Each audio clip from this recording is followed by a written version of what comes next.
ബഹുമാന്യനായ അധ്യക്ഷൻ, വേദിയിലിരിക്കുന്ന ഏറ്റവും പ്രിയപ്പെട്ട കാരുണ്യ സംഘടനയുടെ സംസ്ഥാന ജനറൽ സെക്രട്ടറി, എൻ്റെ പ്രിയ മിത്രം കൂടിയായ ശ്രീ പനച്ചമൂട് ഷാജഹ അവർ,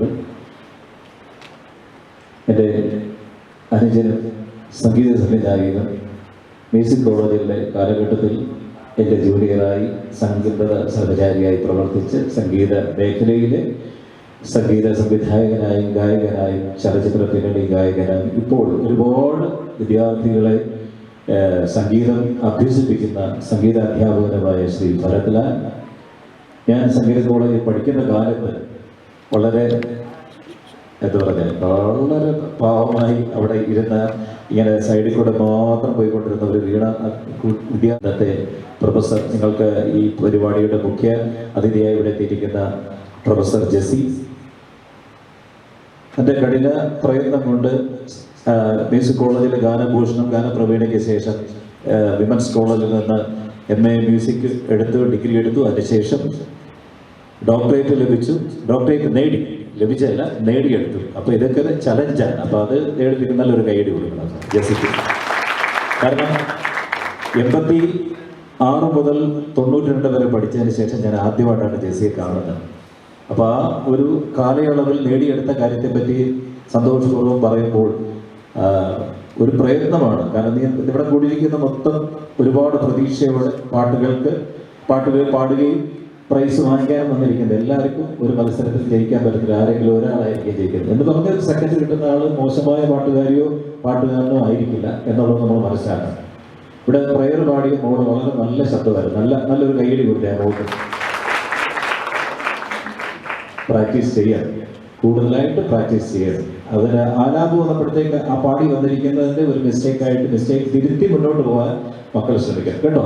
ദൈവം അനുഗ്രഹിക്കട്ടെ. ദൈവം ഉണ്ടെങ്കിൽ അടുത്തതായി ഈ വേദിയിലിരിക്കുന്ന പ്രിയപ്പെട്ട, ഞാൻ ടീച്ചറെ ഇപ്പോഴാണ് പരിചയപ്പെട്ടത്, അജിത ടീച്ചർ, മ്യൂസിക് പിന്നെ വിമൻസ് കോളേജിൽ നിന്ന് മ്യൂസിക് MA കഴിഞ്ഞ ഒരുപാട് വിദ്യാർത്ഥികളെ ഇപ്പോഴും സംഗീതം അഭ്യസിപ്പിക്കുന്ന പ്രിയപ്പെട്ട അജിത ടീച്ചർ. പിന്നെ ഈ എനിക്ക് മുമ്പിൽ ഇരിക്കുന്ന ഒരുപാട് പരിചയക്കാരുണ്ട്. എല്ലാവരും സംഗീതത്തെ സ്നേഹിക്കുകയും ബഹുമാനിക്കുകയും പാട്ടുകൾ ഇഷ്ടപ്പെടുകയും ചെയ്യുന്ന ഒരുപാട് പേരുണ്ട്. കാരണം ഇതൊരു വലിയൊരു സംരംഭമാണ്. കേരളമെമ്പാടും 14 ജില്ലകളിൽ നിന്ന് വരേണ്ട സംഗീതത്തെ ഇഷ്ടപ്പെടുന്ന, റിസ്ക് എടുത്ത് തിരുവനന്തപുരം വരെ വന്ന് മത്സരിച്ച് ചിലപ്പോൾ ജയിക്കും ചിലപ്പോൾ പരാജയപ്പെടും എന്നുള്ള പ്രതീക്ഷയോടെ വരുന്ന ഒരുപാട് പേരുണ്ട്. അപ്പൊ അവരിൽ കുറച്ചു പേര് ആണ് ഇവിടെ എത്തിയിരിക്കുന്നത്. അപ്പൊ ഒന്നാമത് ഞാനിപ്പോ ഷാജഹാനോട് പറയായിരുന്നു, 9 മണി എന്ന് പറയുന്ന സമയം സിറ്റിയിൽ എൻ്റെ അച്ഛൻ അധ്യാപകനായിരുന്ന സ്കൂളിൽ നിന്ന് പാടി. അപ്പം പാട്ടെന്താണെന്ന് പോലും അറിയാത്ത ഒരാളായിരുന്നു ഞാൻ. അന്ന് എനിക്കിപ്പോഴും പറഞ്ഞു, ബ്രാഹ്മമുഹൂർത്തം കഴിഞ്ഞു ഉഷസ്സിൻ ബ്രഹ്മകമലങ്ങൾ വിരിഞ്ഞു. ഇത് 2 പ്രാവശ്യം പാടി. അടുത്തത് വെൺപട്ടു ഞൊറിയിട്ടു ചുറ്റിയ പുഴയിൽ. എൻ്റെ മുമ്പിൽ ഒരുപാട് പേരിരിക്കുക.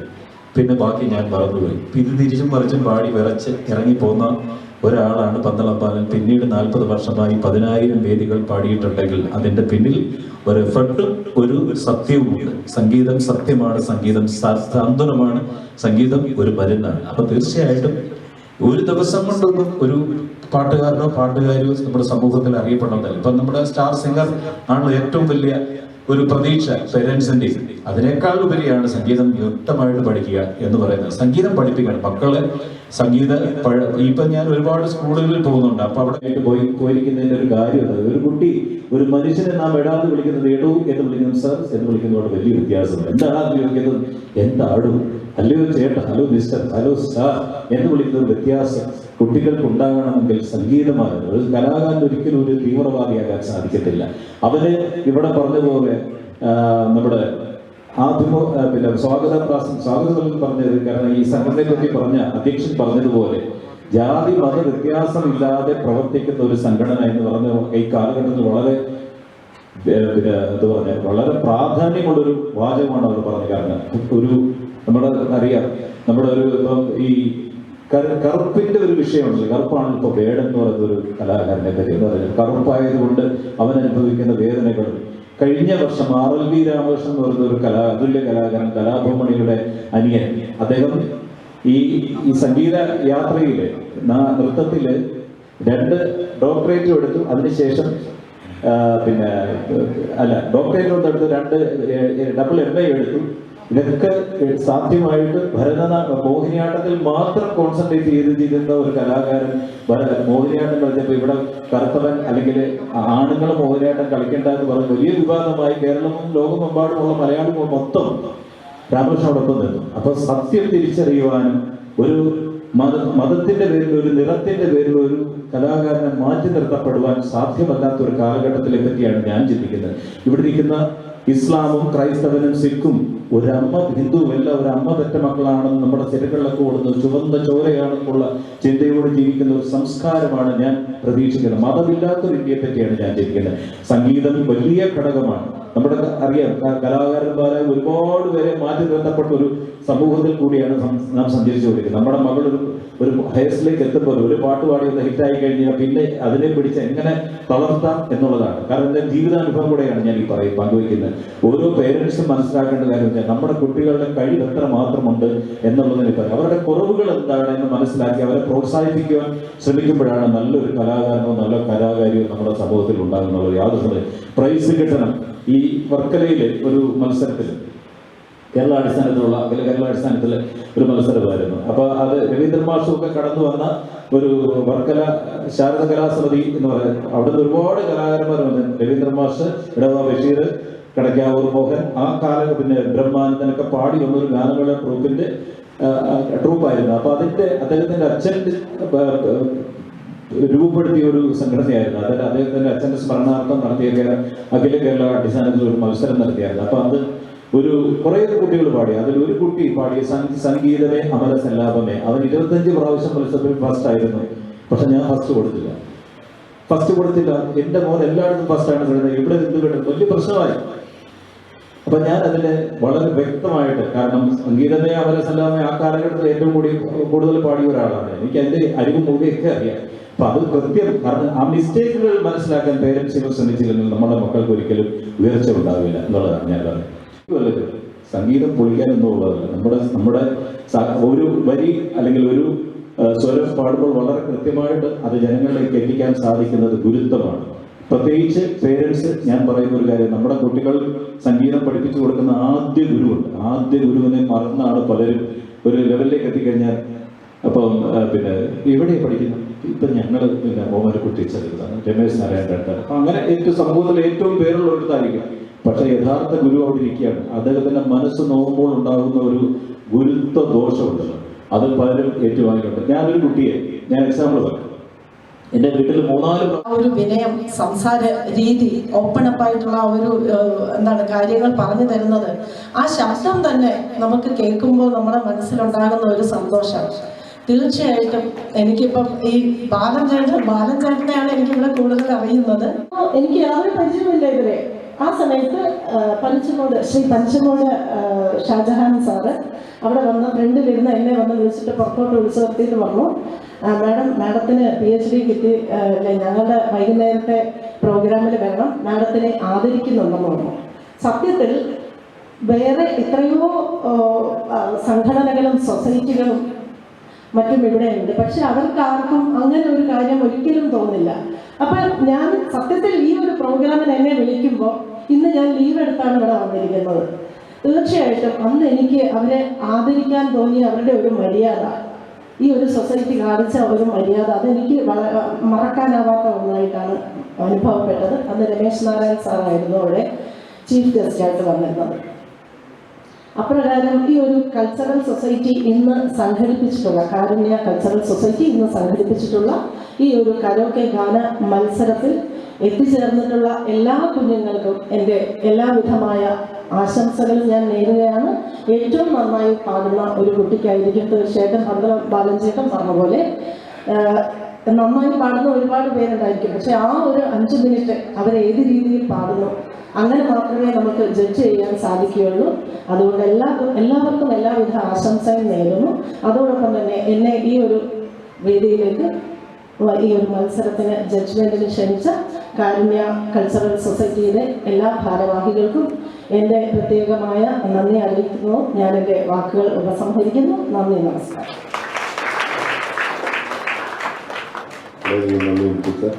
അടുത്തതായി സംഗീത സംവിധായകനായ ബഹുമാനായ ശ്രീ ഭരത്ലാലവർക്ക് 2 വാക്ക്. ഇതിലും സദസ്യമായിട്ടിരിക്കുന്ന എല്ലാവർക്കും എൻ്റെ നമസ്കാരം. ശരിക്കും വളരെ സന്തോഷത്തോടെയാണ് ഞാനിങ്ങനെ ഒരു കാരുണ്യ ചാരിറ്റബിൾ സൊസൈറ്റിയുടെ ഒരു ഭാഗമായി ഇവിടെ നിൽക്കാൻ കഴിയുന്നത്. ആദ്യമേ അതിന് പനച്ചമൂട് ഷാജാൻ സാറിനോട് എൻ്റെ പ്രത്യേകം നന്ദി അറിയിക്കുകയാണ്. ഞങ്ങൾ ഈ അടുത്ത സമയത്താണ് പരിചയപ്പെട്ടത്. എനിക്ക് തോന്നുന്നു ഒരു 1.5 മാസം മുൻപ് ഞാൻ താമസിക്കുന്ന ഞങ്ങളുടെ റെസിഡൻസ് അസോസിയേഷൻ്റെ വാർഷിക പരിപാടിയുമായിട്ട് ബന്ധപ്പെട്ട് അന്ന് സാറിനെ പരിചയപ്പെടുന്നു. അപ്പോൾ അന്നാണ് അദ്ദേഹം ഈ ഒരു കാര്യവും കൂടി എന്നോട് പറയുന്നത്, ഇതേപോലെ കാരുണ്യ ചാരിറ്റബിൾ സൊസൈറ്റിയുടെ ഒരു വാർഷിക പരിപാടിയുണ്ട്, അന്ന് അതിൽ പങ്കെടുക്കണം, അതിൻ്റെ ഒരു ഭാഗമാകണം. ഞാനിവിടെ തിരുവനന്തപുരത്ത് സ്വാതിനാൾ സംഗീത അക്കാദമിയിലാണ് പഠിച്ചിരുന്നതെങ്കിലും എൻ്റെ തട്ടക ഇവിടെ തന്നെയായിരുന്നു. ഞാൻ എൻ്റെ കലാരംഗത്തിന് തുടക്കം കുറിക്കുന്നത് ശരിക്കും ഇവിടെ നിന്ന് തന്നെയായിരുന്നു. പക്ഷേ ഇപ്പം ഞാൻ തിരുവനന്തപുരത്ത് വന്ന് താമസമായിട്ട് ഏകദേശം ഒരു 2 വർഷത്തോളം ആകുന്നതേ ഉള്ളൂ. ഒരു കലാകാരൻ എന്ന നിലയ്ക്ക് ഞാൻ അതിന് മുമ്പ് കൊല്ലത്തായിരുന്നു താമസം. ഏകദേശം ഒരു 30 വർഷത്തോളം കൊല്ലത്തായിരുന്നു. 1.5 മാസം മുൻപ് നടന്ന ആ പ്രോഗ്രാമിലാണ്. അത് കഴിഞ്ഞ് ഇന്ന് ഈ വേദിയിൽ. അപ്പം അതുകൊണ്ടാണ് ഞാൻ നേരത്തെ പറഞ്ഞത്, ഞാൻ ഒരുപാട് സന്തോഷത്തിലാണ് നിൽക്കുന്നത്. കാരണം ഈ 2 വർഷമായിട്ട് ഞാനിവിടെ വന്നിട്ട് ഒരു കലാകാരൻ എന്നുള്ള നിലയിൽ എൻ്റെ സുഹൃത്തുക്കൾ, എന്നോടൊപ്പം പഠിച്ചിരുന്നവരും എൻ്റെ സീനിയേഴ്സായിട്ട് പഠിച്ചിരുന്നവരും ഒക്കെ ആയിട്ടുള്ള നിരവധി സുഹൃത്തുക്കളുള്ളൊരു സ്ഥലം. അപ്പോൾ ഇങ്ങനെ പലരും, ബാലൻ ഇവിടെ നേരത്തെ സൂചിപ്പിച്ചു, ഞങ്ങൾ ഏതാണ്ട് ഒരു 10-30 വർഷമായിട്ടുള്ള ബന്ധമാണ്. അക്കാഡമി പഠിക്കുന്ന കാലത്ത് 30 അല്ല, അതിന് മേളിലായി. പേരെടുത്ത് പറയാവുന്ന നിരവധി പേര്, എൻ്റെ ഏറ്റവും പ്രിയപ്പെട്ടവരെന്ന് ഞാൻ വിശ്വസിച്ചിരുന്ന പലരെയും ഞാൻ വിളിക്കാറുണ്ടായിരുന്നു. പക്ഷെ ആരും എന്നെ ഓർക്കാറുമില്ല, വിളിക്കാറുമില്ല. അപ്പം ഞാൻ പൊതുവെ കുറച്ച് അന്തർമുഖനായി. അത് സ്വാഭാവികമായിട്ട് സംഭവിച്ചു പോകുന്നതാണ്. പിന്നെ സംഗീതവുമായി ബന്ധപ്പെട്ട് എങ്ങനെയായിരിക്കണം സംഗീതത്തിനോടുള്ള നമ്മളുടെ സമീപനം, സംഗീതം സമൂഹത്തിൽ എത്രത്തോളം സ്വാധീനിക്കപ്പെടുന്നുണ്ട്, ഈ കാര്യങ്ങളെ കുറിച്ചൊക്കെ വളരെ വ്യക്തമായിട്ട് വളരെ വിശദമായ രീതിയിൽ ബാലൻ സംസാരിച്ചു. അപ്പൊ അതിൽ കൂടുതലായിട്ട് ഒന്നും തന്നെ പറയാനില്ല. കാരണം ഇവിടെ വന്നിട്ടുള്ള എല്ലാവർക്കും വളരെ കൃത്യമായി ബോധ്യമാവുന്ന തരത്തിലാണ് അദ്ദേഹം വളരെ വ്യക്തമായ കാര്യങ്ങളെല്ലാം പറഞ്ഞത്. അപ്പൊ ആ കാര്യങ്ങൾ തന്നെയാണ് എനിക്കും നിങ്ങളോട് എല്ലാവരോടും പറയാനുള്ളത്. സംഗീതം ബാലൻ സൂചിപ്പിച്ചിട്ടുണ്ടെങ്കിൽ സംഗീതം ഒരു ലാസ്റ്റ് ചോയ്സാണ്, നമ്മളൊക്കെ അനുഭവിക്കുന്നുണ്ട്. കാരണം ഒരു സംഗീത അധ്യാപകൻ എന്നുള്ള ഒരു റോൾ കൂടി കൈകാര്യം ചെയ്യുന്നത് കൊണ്ട് ഈ ഒരു മനഃശാസ്ത്രം നമ്മൾ പലർക്കും ഉള്ളത് നമ്മൾ അനുഭവിക്കാറുണ്ട്. സംഗീതം ഒരു ലാസ്റ്റ് ചോയ്സ് ആയിട്ടാണ് എപ്പോഴും പലരും എടുക്കാറുള്ളത്. പക്ഷേ ഡെഡിക്കേറ്റഡ് ആയിട്ടുള്ള പല സ്റ്റുഡൻസും എനിക്കുമുണ്ട്. അതിൽ വളരെ സന്തോഷമാണ്. അങ്ങനെയല്ല, സംഗീതത്തിൻ്റെ ഒരു സ്വാധീനം എത്രത്തോളമാണെന്ന് വളരെ കൃത്യമായി ബാലൻ പറഞ്ഞു. ഇനി എനിക്കത് അതിന് മേളിലായിട്ട് ഒന്നും തന്നെ പറയാനില്ല. മത്സര പരിപാടിയിൽ പങ്കെടുക്കാൻ എത്തിയിരിക്കുന്ന എല്ലാ മത്സരാർത്ഥികളോടും എൻ്റെ പ്രത്യേകം ആശംസ അറിയിക്കുകയാണ്. ഞാനൊരു ജഡ്ജായിട്ട് എന്നെ ജഡ്ജായിട്ട് ഇവിടെ ഇരിക്കണമെന്ന് പറഞ്ഞിട്ടുണ്ട്. അപ്പോൾ തീർച്ചയായിട്ടും ഞാനിവിടെ ഉണ്ട്. എല്ലാവരുടെയും പാട്ട് കേൾക്കാം. എല്ലാവർക്കും വളരെ നന്നായി പെർഫോം ചെയ്യാൻ കഴിയട്ടെ എന്ന് ആശംസിക്കുന്നു. ഒപ്പം കാരുണ്യ ചാരിറ്റബിൾ സൊസൈറ്റിയുടെ ഈ വാർഷിക പരിപാടിയോടനുബന്ധിച്ച് ഇതിൻ്റെ പ്രവർത്തനങ്ങൾ കൂടുതൽ സമൂഹത്തിന് നന്മയിലേക്ക് നയിക്കുന്ന രീതിയിൽ വളരട്ടെ എന്ന് ഇതിൻ്റെ എല്ലാ സംഘാടകരോടും ആശംസിച്ചുകൊണ്ട് എൻ്റെ വാക്ക് ഞാൻ നിർത്തുന്നു. നന്ദി, നമസ്കാരം. സാന്നിധ്യം കൊണ്ട് വേദിയെ ധന്യമാക്കിയ ശ്രീ പന്തളം ബാലൻ സർ, വേദിയിലെ മറ്റ് പ്രശസ്തരും പ്രഗത്ഭരുമായിട്ടുള്ളവരെ, പ്രിയ സംഗീത പ്രേമികളെ, ഗായകരെ, നിങ്ങൾക്കെല്ലാവർക്കും എൻ്റെ നമസ്കാരം. ഇവിടെ ഈ ഒരു പ്രസംഗത്തിൻ്റെ പ്രസക്തി ഒട്ടും തന്നെ ഇല്ല. അതുകൊണ്ട് എല്ലാവർക്കും ഒരിക്കൽ കൂടി നന്ദി പറഞ്ഞുകൊണ്ട് ഞാൻ എൻ്റെ വാക്കുകൾ ചുരുക്കുന്നു. നന്ദി, നമസ്കാരം. മത്സരങ്ങൾ ആരംഭിക്കുകയാണ്.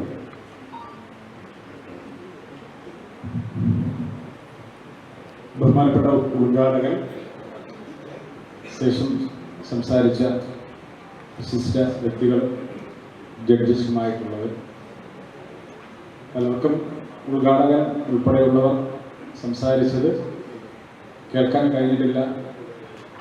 പ്രസംഗം കഴിഞ്ഞതിന് ശേഷമാണ് വന്നിട്ടുള്ളത്. കാരുണ്യ റൂറൽ കൾച്ചറൽ ഡെവലപ്മെൻറ്റ് ചാരിറ്റബിൾ സൊസൈറ്റിയുടെ ഈ പ്രോഗ്രാമിൻ്റെ ഉദ്ദേശ ലക്ഷ്യത്തെക്കുറിച്ച് തുടക്കത്തിൽ അധ്യക്ഷൻ എന്നുള്ള രീതിക്ക്, ഇതിൻ്റെ പ്രസിഡന്റ് എന്നുള്ള രീതിക്ക് സൂചിപ്പിച്ചിട്ടുണ്ടായിരുന്നു. അത് ചൂണ്ടിക്കാട്ടിക്കൊണ്ട് തന്നെയാണ്, പ്രതിബദ്ധതയോടുകൂടി തന്നെയാണ് ബഹുമാനപ്പെട്ട ഉദ്ഘാടകൻ ഇവിടെ പ്രഭാഷണം നടത്തിയത്. ബഹുമാനപ്പെട്ട ഉദ്ഘാടകരെയും ഒന്ന് ഉണർത്തുവാനുള്ളത്, തികച്ചും അർഹമായ ഒരാളിൻ്റെ കരങ്ങൾ കൊണ്ട് തന്നെ ഈ സംരംഭം ഉദ്ഘാടനം ചെയ്യണമെന്ന് ഞങ്ങൾ അതിയായി ആഗ്രഹിച്ചു. സമൂഹത്തിൽ പിന്തള്ളപ്പെടുന്നവരെ മുഖ്യധാരയിലേക്ക് എത്തിക്കുന്ന ഒരു സംരംഭ പ്രവർത്തനമാണ് കാരുണ്യം നടത്തിക്കൊണ്ടിരിക്കുന്നത്. തലസ്ഥാന നഗരിയിൽ പേരും പെരുമയും എല്ലാ അർത്ഥത്തിലും മുഖ്യധാരയിൽ നിൽക്കുന്ന ഒട്ടനവധി സംഗീതജ്ഞന്മാരും പിന്നണി ഗായകന്മാരും ഒക്കെ തിങ്ങിപ്പാർക്കുന്ന ഒരു തലസ്ഥാന നഗരിയാണ്.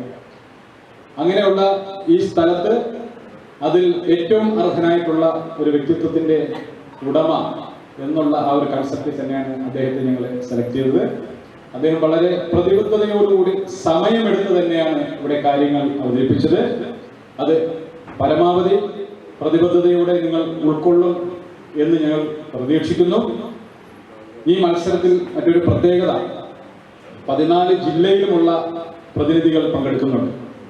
പക്ഷേ പ്രസംഗിച്ചവരെല്ലാം കുട്ടികൾ നല്ല രീതിയിൽ അവതരിപ്പിക്കണമെന്നാണ്. പക്ഷെ ഒരു അധ്യാപകന് മുമ്പിലിരിക്കുന്നവരെല്ലാം കുട്ടികളാണ്. പക്ഷേ ഈ മത്സരത്തിന്റെ പ്രത്യേകത 76 വയസ്സായ ആൾ മുതൽ 15 വയസ്സായ ആൾക്കാർ വരെ ഈ മത്സരത്തിൽ ഇവിടെ പങ്കെടുക്കുന്നുണ്ട്. അതൊരു വ്യത്യസ്തമായ ഒരു രീതിയാണ്. നമ്മൾ ഈ മത്സരത്തിന്റെ കാഴ്ചപ്പാടിനെ കുറിച്ച് വാട്സപ്പ് ഗ്രൂപ്പിലൂടെ അവതരിപ്പിച്ചു. ഇപ്പോൾ ഒട്ടനവധി പ്രതിസന്ധികളും പ്രതികരണങ്ങളും ഒക്കെ വന്നിട്ടുണ്ടായിരുന്നു. അതിനെല്ലാം അതിജീവിച്ചാണ് ഒരു മാലയിൽ കോർത്ത മുത്തുമണികളെ പോലെ നമുക്കിവിടെ എല്ലാവരെയും അണിനിരത്താൻ സാധിച്ചത്. ഈ മനസ്സും നിങ്ങൾ വരാൻ കാണിച്ച ആ ഒരു സന്മനസ്സിനെയും സമൂഹത്തിൽ നാളുകളിൽ അടുത്ത തലമുറയ്ക്ക് കൈമാറും വിധം പ്രതിബദ്ധതയോടുകൂടി സമൂഹത്തിന്റെ മുഖ്യധാരയിൽ നിൽക്കുകയും മറ്റുള്ളവർക്കൊരു സാന്ത്വനത്തിന്റെ കൈത്താങ്ങായി നിങ്ങളുടെ പ്രവർത്തനങ്ങളിലും ഉണ്ടാകണമെന്ന് വിനീതമായി അഭ്യർത്ഥിക്കുന്നു. ഒരു പ്രത്യേകത കൂടി ഉണർത്തുന്നു. ഇന്നിവിടെ മത്സരിക്കാൻ വന്നവർക്ക് എല്ലാവർക്കും സർട്ടിഫിക്കറ്റ് കാരുണ്യയുടെ ലോഗോ വെച്ചുള്ള സർട്ടിഫിക്കറ്റ് വിതരണം ചെയ്യുന്നതാണ്. അത് പരാജയപ്പെട്ടാലും വിജയിച്ചാലും അവർക്കതൊരു വലിയൊരു അംഗീകാരമായി ഞങ്ങളെ ക്ഷണം സ്വീകരിച്ച് ഇവിടെ എത്തിയതിന്റെ ഒരു അംഗീകാരമായി ഞങ്ങൾ നൽകുന്നതുമാണ് എന്ന കാര്യം കൂടി ഒന്ന് നടത്തിക്കൊണ്ട് ഈ പ്രോഗ്രാമിന്റെ ഉദ്ഘാടന സെക്ഷന്റെ സമാപനം കൃതജ്ഞത രേഖപ്പെടുത്തുന്നതിന് വേണ്ടി കാരുണ്യയുടെ തിരുവനന്തപുരം ജില്ലാ സെക്രട്ടറി നൂറുൽ ഹസനെ ആദരപൂർവ്വം ക്ഷണിച്ചു.